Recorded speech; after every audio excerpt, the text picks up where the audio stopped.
স্বাগতম তোমাদেরকে কুনন দ্য সর্সারার ক্যান্সি পর্ব 2 এবং 3-এ। পর্বের শুরুতেই দেখানো হয় আমাদেরকে কুননের বাবা ওর ভাইকে বলতেছে, আমি ভাবতেছি কুননকে যেন স্কুলে পাঠানো হয় যাতে করে ও নোবেল সন্তানদের সাথে দেখা করতে পারে। তখনই কুননের বড় ভাই মনে পড়ে যখন কুনন ছোট ছিল ওর সাথে খেলতে যাওয়ার সময় কুনন পড়ে যায়, আর এই জন্য ওর কাছে খুবই খারাপ লাগতেছে। আর তখনই কুননের বড় ভাই বলে ওঠে, এবার যাই হয়ে যাক, আমি এরকমটা কিছুই হতে দেবো না। তারপরে ওর ফাদারকে বলে ওঠো, আপনার যা ইচ্ছে তাই করেন, আমি কুননকে দেখে রাখবো। তারপরে সিনে আমাদেরকে দেখানো হয় ইকো আর কুনন একসাথে কুননের ফাদারের সাথে দেখা করতে আসছে। তখনই কুনন বলে উঠলো, আমি কি কোনো ভুল করেছি যার কারণে আমাকে ফাদার ডাকছে? তখন ইকো বলে, না একদমই না, হইতে পারে ওনার আপনার সাথে কোনো কাজ আছে। একথা শোনার পরে কুনন বলতে লাগলো, হ্যাঁ এটা হইতেও পারে। এরপরে সিনে আমাদেরকে দেখানো হয় কুনন আগে রুমের ভিতরে যায় যেখানে আগে থেকে ওর বাবা মা এবং ওর বড় ভাই বসে আছে। কুননকে দেখে ওর বড় ভাই বলে উঠলো, কুনন তোমাকে অনেকদিন পরে দেখে ভালো লাগলো। এরপরে কুনন বলল, হ্যাঁ আমারও তোমাকে দেখে অনেক ভালো লাগলো। এরপরে কুননের বাবা বলল, কুনন আমি তোমাকে একটা দরকারি জিনিসের জন্য বলাইছি। এরপরে কুনন বলল, ঠিক আছে কি এমন দরকারি কথা? এরপরে ওর বাবা বলে, ঠিক আছে আমরা ভাবতেছি তোমাকে স্কুলে পাঠাবো যাতে করে তুমি ওইখানে যে ভালো কিছু শিখতে পারো। এই কথা শোনার পরে কুনন বলতে লাগলো, না আমি যাইতে চাই না। এই কথাটি শোনার পরে কুননের বাবা বলতে লাগলো, তুমি কেন যাইতে চাও না? কুনন বলতে লাগলো, দেখুন আমি যদি ওইখানে যাই তাহলে অন্য মানুষের সমস্যা হইতে পারে, তাই আমি যাইতে চাই না। এই কথা শুনে ওর বাবা বলতে লাগলো, ঠিক আছে তুমি নিজের কথা না ভাবো, প্রিন্সেস মেরিকার কথা তো ভাবতে হবে, ওর জন্য তোমাকে এটা করতেই হবে, না হলে তোমার কারণে ভবিষ্যতে ওনাকে অপমানিত হতে হবে মানুষের সামনে। এই কারণে আমাদের মেইন ক্যারেক্টার বলে, ঠিক আছে আপনি আমাকে এত অনুরোধ করতেছেন আমি যাব। তারপর ওর বাবা বলে ওঠে, দেখো আমি তোমাকে পুরো বছরের জন্য স্কুলে যাইতে বলতেছি না, তুমি শুধু ওইখানে যাইবা আর অ্যাডভান্সমেন্ট পরীক্ষাটা দিবা, তোমাকে শুধু এইটুকু কাজই করতে হবে। আর যখন তুমি ওই এক্সাম শেষ করে ফেলবা তোমাকে তোমার গ্রাজুয়েশন সার্টিফিকেট দিয়ে দেওয়া হবে। আর এরকম শুধু একটা দুইটা এক্সাম না, পুরো 5টা এক্সাম হবে যেগুলোকে তোমাকে ক্লিয়ার করতে হবে স্কুলে না গিয়েই। একথা শুনে কুনন বলে উঠলো, ঠিক আছে এটা খুবই সহজ মনে হচ্ছে, আমি এটা করতে পারবো। তারপরে দেখানো হয় আমাদেরকে ফাইনালি ওই টাইম চলে আসে যখন কুনন স্কুলে যাইবে। তখন ওর ভাই ওর বাবার কাছে প্রমিস করতেছে, আপনি টেনশন করবেন না, আমি কুননকে দেখে রাখবো। এরপরে সিনেমাদেরকে দেখানো হয় প্রিন্সেস মেরিকাকে, যে অনেকটাই খুশি ছিল কারণ কুনন এখন ওর স্কুলেই যাবে। আর ও কুননকে বলতে লাগলো, তুমি টেনশন করো না, আমি সবসময় তোমার সাথেই থাকবো, তোমার যা কিছু প্রয়োজন হবে আমি তোমাকে নিয়ে দেবো। এরপরে কুনন বলে, তোমাকে অনেক অনেক ধন্যবাদ প্রিন্সেস মেরিকা। এরপরে সিনে দেখানো হয় কুনন যাওয়ার পথে এক প্রকার অন্যরকম ড্রেস আপ করছে, যেটা দেখার পর ওর ভাই বলতে লাগলো, আরে ভাই এটা কি আমারই ভাই নাকি? আমার কাছে তো মনে হইতেছে না, ও এরকম স্বভাব পাইলো কই? তারপরে দেখানো হয় ইকোকে, যে অনেকটাই খুশি আর বলতেছে, মাস্টার আপনার সাথে সুন্দর আর কেউ হইতেই পারবে না। এই কথা শোনার পরে কুনন বলতেছে, হ্যাঁ হ্যাঁ এটা তো আমি জানি, তো এখন চলো স্কুলের দিকে যাই। এরপরে আমাদেরকে দেখানো হয় ফাইনালি এরা স্কুলের দিকে যাইতেছে। এরপরে দেখানো হয় ওর ভাই একটু টেনশন করতেছে। এটা দেখার পরে কুনন বলতেছে, ভাই আপনি একটু টেনশন করবেন না, আমি জানি ছোটবেলা আমি একবার পড়ে গেছি, এর জন্য আপনি নিজেকে দোষী ভাবছেন, কিন্তু সেখানে আপনার কোনো ভুল ছিল না, সো আপনি চিন্তা করা বন্ধ করেন আর কোনো টেনশন নেন না। এটা শোনার পরে কুননের বড় ভাই বলল, ঠিক আছে। আর এরপরে সিনে আমাদেরকে দেখানো হয় কুনন শুধু কথা বলতেই আছে। এটা দেখার পর কুননের বড় ভাই মনে মনে বলতে লাগলো, এটা হয়তো ওই মেয়েটির কারণেই হয়েছে, ওই একমাত্র শুধু এত বেশি কথা বলে, আমার ভাইকে ও ওর নিজের মতো বানাইছে। এরপরে সিনে আমাদেরকে দেখানো হয় ওরা সবাই ফাইনালি স্কুলে চলে আসছে, যেখানে আসতেই প্রিন্সেস মেরিকা ওইখানে দৌড়ে আসে আর কুননকে নিতে আসে। আর ও কুননকে স্কুলের ভিতরে নিতেই একজন টিচার আসে, তাকে ডিউটি দেওয়া হয়েছে পুরো স্কুলটাকে কুননকে ঘুরিয়ে দেখানোর জন্য, ওনাকেই কুননের পেপার নেওয়ার জন্য। আর ওই টিচার মনে মনে চিন্তা করতেছে, সে জানে না যে আজকের দিনটা কিরকম যাবে, তার জন্য উনি আরো চিন্তা করতেছে যে আমি ভালোভাবে ব্যবহার করতে পারবো কিনা তার সাথে। এর কারণ উনি অনেকটি ডিপ্রেশনে ছিল, ওনাকে বলা হয়েছে কুনন এক প্রকারের ইন্ট্রোভার্ট ছেলে, মানে উনি এখনো জানেই না যে ওনার সাথে আগে কি হবে। তারপরে সিনে আমাদেরকে দেখানো হয় কুনন আর বাকি সবাই উপরে যাইতেই ছিল, তখনই টিচারের সাথে দেখা হয়। আর ওই টিচার বলে ওঠে, আমি আজকে তোমার টুইটার, আজ আমি আপনাকে এই পুরো জায়গাটা ঘুরিয়ে দেখাবো। এই কথা শুনে বাকি সবাই বলে, তো ঠিক আছে। তারপরে সিনে আমাদেরকে দেখানো হয় মেরিকা আর ওর বড় ভাই চলে যায় এখান থেকে। ওইখানে আরো 4-5 জন মানুষকে দেখানো হয় যারা কুননকেই দেখতেছিল। আরো ওরা বলতেছে, এখানে হইতেছেটা কি? তোমরা ভাবতে পারো ওরা কুননের হেটার্স। তারপরে ওইখানে দেখানো একজন হলুদ চুলালা ছেলেকে, যে বলতেছে চলো এখান থেকে। তোমাদের জানার জন্য আমি বলে রাখি যে হলুদ কালার চুলালা ছেলেটা আছে তার নাম হচ্ছে লাইল, আর ও হচ্ছে মেরিকার বড় ভাই। আর সবাই ওইখানে ওকে প্রিন্স বলে ডাকে। তারপরে সিন শিফট হয় আর দেখানো হয় কুননকে যে এখানে বৈশা পেপার দিতেছে, আর ওইখানে ওর টিচার দাঁড়ায় বলতেছে, দেখো তোমাকে এখানে মোট 5টা এক্সাম দিতে হবে, মানে হলো তোমাকে তোমার ডিগ্রি পাওয়ার জন্য এই 5টা এক্সাম ক্লিয়ার করতে হবে, এবং এর মাঝে একটা গ্যাপ দেওয়া হয়, কিন্তু এটা তোমার জন্য আলাদা, তোমাকে কোনো গ্যাপ দেওয়া হবে না, তোমার সময় এই এক্সামগুলো সবগুলো একসাথে নিয়ে নেওয়া হবে। এটা শোনার পরে আমাদের মেইন ক্যারেক্টার কুনন বলতে লাগলো, হ্যাঁ এটা আমি জানি, এখানে আমার বাপে নেপ্রিজম করছে, ওনাকে এরকমটা করা উচিত ছিল না, তাই না টিচার? আপনি কি বলবেন এই ব্যাপারে? এই কথা শোনার পরে টিচার বলতেছে, আরে ভাই তুমি আমাকে কেন ফাঁসাইতেছো এই ব্যাপারে? এইসব কথাগুলো তোমার ফাদার আর তোমার মধ্যেকার কথা, এর মাঝে তুমি আমাকে কেন ফাঁসাইতেছো? এই কথা শোনার পরে কুনন বলতেছে, না না টিচার আপনি আমার কথাটা তো শুনেন, এখানে আমার বাবা নেপ্রিজম করছে। তখন টিচার বলে ওঠে, আমি কিছুই শুনতে চাই না, তোমার এইসব কথা কারণে আমার চাকরি চলে যাবে, তুমি এবার থামো আর তোমার পেপারের দিকে নজর দাও। এর এরপরে সিন শিফট হয়, যেখানে দেখানো হয় কুনন তার পেপার জমা দিয়ে দিছে, আর ওই টিচার কুননের পেপার দেখতেছে, আর ওই টিচার মনে মনে বলতেছে ওই ছেলেটা কত কথা বলে। আর ও কুননের পেপার দেখতেছে, আর ও অনেকটাই অবাক হয়ে গেল, কারণ ওর পেপারের সবগুলো অ্যান্সারই প্রায় সঠিক হইতেছে। এরপরে সিনে আমাদেরকে দেখানো হয় কুনন আর মেরিকা একসাথে খাওয়া দাওয়া করতে যাইতেছে, আর তখনই মেরিকার বড় ভাই এখানে চলে আসে আর বলতে লাগলো তোমাদের সাহস কিভাবে হলো এখানে আসার। আর ও মেরিকাকে অনেক কথা শুনিতেছিল, তোমরা ভাবতে পারো এখানে ও কুননের সাথে ঝগড়া করতে আসছে। এই সমস্ত কিছু দেখার পরে কুনন ম্যাজিক করতেই যাবে, তখন কুননের বড় ভাই এখানে চলে আসে আর কুননকে থামিয়ে দেয়। তখনই লাইল বলে উঠলো তোমার সাহস কিভাবে হলো আমাদের মাঝে কথা বলার। আর তখন কুননের বড় ভাই এই সমস্যা কিভাবে সমাধান করবে সেটা ভাবতেই ছিল। তখন কুনন চুপচাপ নিজের ম্যাজিক করে ওর প্যান্টটা ভিজিয়ে দিল আর বলতে লাগলো আমার মনে হইতেছে আপনি আপনার প্যান্ট ভিজিয়ে ফেলছেন, আপনি এত বেশি ভয় পাইছেন নাকি।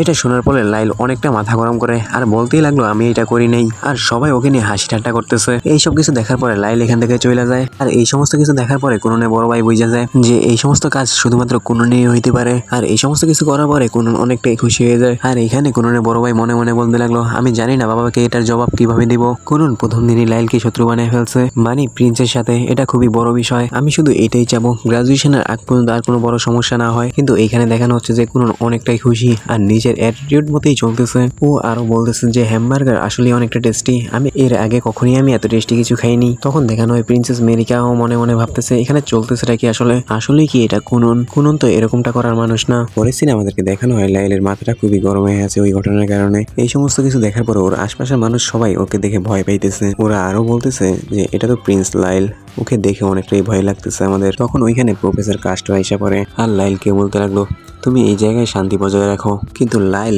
প্রফেসরকে ধমক দিয়ে বললো তুমি চুপ করো।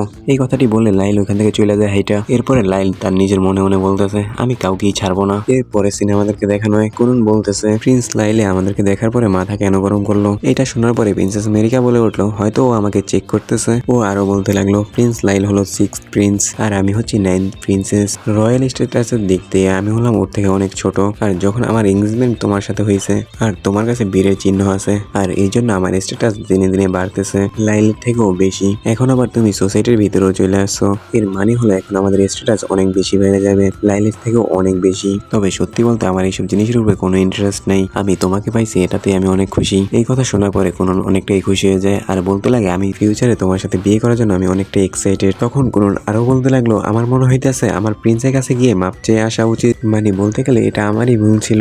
এই কথা শোনার পরে ওর ভাই আর প্রিন্সেস মেরিকা বলতে লাগলো তোমার প্রয়োজন নেই মাপ চাওয়ার। এরপরে সিনে আমাদেরকে দেখানো হয় মিস জেনি কুননের ক্লাস নিতেছে আর বলতে লাগলো তুমি একটা ওয়াটার বল বানাও, তারপরে এটার শেপ পরিবর্তন করো। এরপরে কুনন এরকমটাই করে, একটা ওয়াটার বল বানিয়ে তারপরে সেটাকে বরফে পরিণত করে ফেলে। এটা দেখার পরে মিস জেনি কুননের অনেক প্রশংসা করে, এর মানে হলো কুনন অনেকটাই ভালো করছে। এরপরে সিনে আমাদেরকে দেখানো হয় কুনন স্কুলে চলে আসছে, যেখানে প্রিন্সেস মেরিকা দৌড়ে আসতেছে। এটা দেখার পরে কুনন প্রিন্সেস মেরিকার অনেক সুনাম করতেছে। এরপরে আসে কুননের ফাইনাল এক্সাম। কুনন টিচারের কাছে যেয়ে বলে আমি আপনাকে অনেক মিস করবো, মানে হলো আপনি যখন আমাকে একা পড়াইতেন তখন আমার কাছে অনেক ভালো লাগতো। এই কথা শোনার পর প্রিন্সেস মেরিকা আর কুননের বড় ভাই কিছুই বুঝতে পারে না কুনন কি বলতে চাইতেছে। এরপরে কুনন আরো বলতে লাগলো যখন টিচার আমাকে একা পড়াইতো তখন টিচার নিজের সম্পর্কে আমাকে অনেক কিছু বলছে, এর মধ্যে একটা হলো টিচার একটা ছেলেকে পছন্দ করতো যার কারণে সে একজন টিচার হয়েছে। আর এইসব কথা শোনার পরে প্রিন্সেস মেরিকা আর কুননের বড় ভাই অবাক হয়ে গেল আর বলতে লাগলো টিচার কি তোমার সাথে এইসব কথা বলতো। এরপরে একদল স্টুডেন্ট প্রিন্সেস মেরিকার কাছে যায় আর বলতে লাগে তুমি কি আমাদেরকে রাজকুমারের সাথে পরিচয় করে দেবে না। এই কথা শোনার পরে টিচার বলতে লাগে কুননকে কুনন তোমাকে এদেরকে পরিচয় দেওয়া উচিত তোমার। এরপরে কুনন বলতে লাগলো আমি হলাম প্রিন্সেস মেরিকার ভবিষ্যৎ হাজবেন্ড। কথা শোনার পরে বাকি সব স্টুডেন্ট অনেক অবাক হয়ে যায় আর ওদের কাছে অনেকটাই ভালো লাগে।